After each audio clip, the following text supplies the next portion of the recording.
आई बापावर गीत आहे, गीत स्वरचित आहे की आई बापामुळं आपण या जगामध्ये आलो आणि त्यांचे असलेले अनंत उपकार कितीही वर्णन केलं तरी ते उपकार ते वर्णन केलेलं कमीच आहे, म्हणून गीत सादर करतो.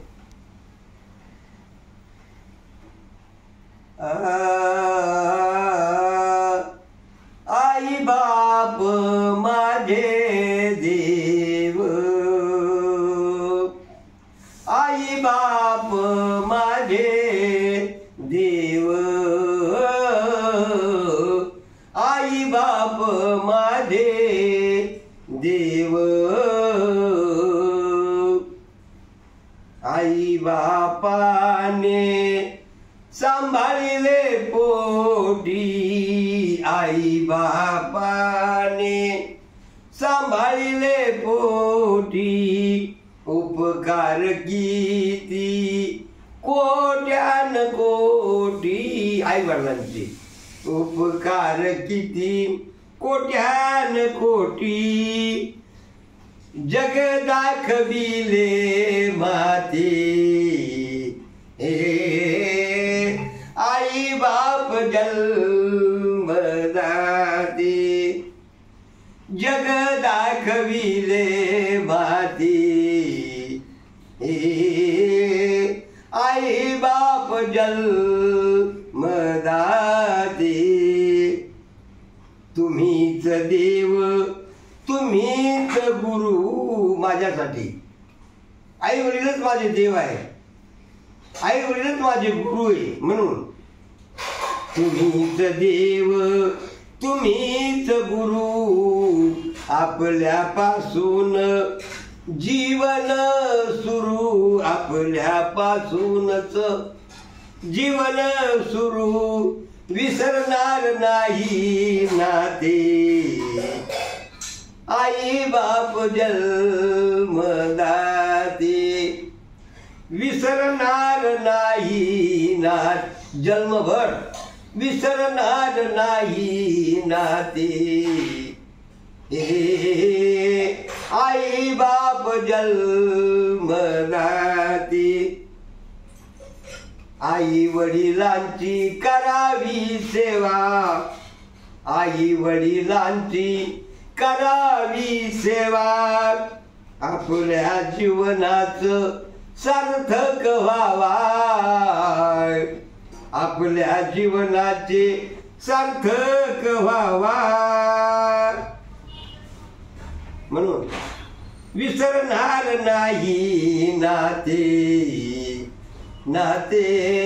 आई बाप जन्म दाते, आई बाप जन्म दाते. आई बाप जन्म दाते. माता पित्यामुळे घडला पिंड, माता पित्यामुळे घडला पिंड, सेवा करील मी अखंड. माझ्या माता पित्याची सेवा मी माझ्या आयुष्यभर करील आणि त्यांना कसल्याही प्रकारचं दुःख होऊ नये असं वागेल आणि त्यांच्या आज्ञेत राहील. या जन्मी माझ्याकडून आई वडिलांची सेवा घडावी हीच अपेक्षा. माता पित्यामुळे घडला पिंड, सेवा करील मी अखंड.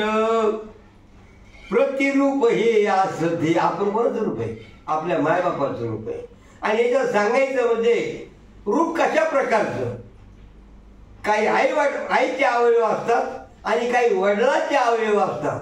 हा वरचा जो चमडा आहे आणि हाडे ह्या आईच्या दुधाचे, म्हणून ते हाड जाळले बी आणि त्या स्मशानात त्याला अग्निडाव जरी दिला तरी ते हाड जळत नाही. अशा त्या मातेच्या दुधामध्ये ताकद आहे.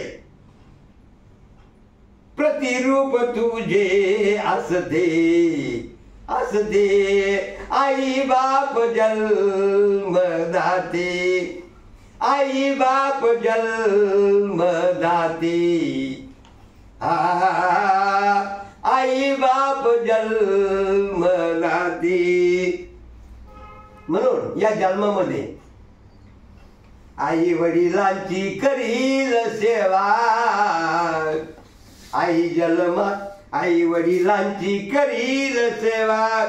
आपल्या जीवनाचं सार्थक व्हावा. आपल्याला जगामध्ये आणलं, मार्ग दाखवला, लहानचं मोठं केलं, सांभाळ केला. हजारो उपकार, कोटी उपकार आहे आई बापाची.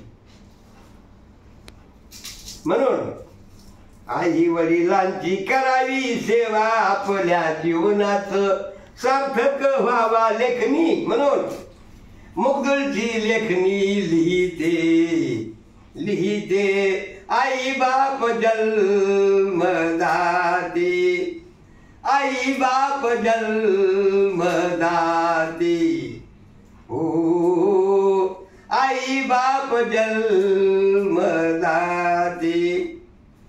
आई बाप जन्म दाते. आई बाप जन्म दाते.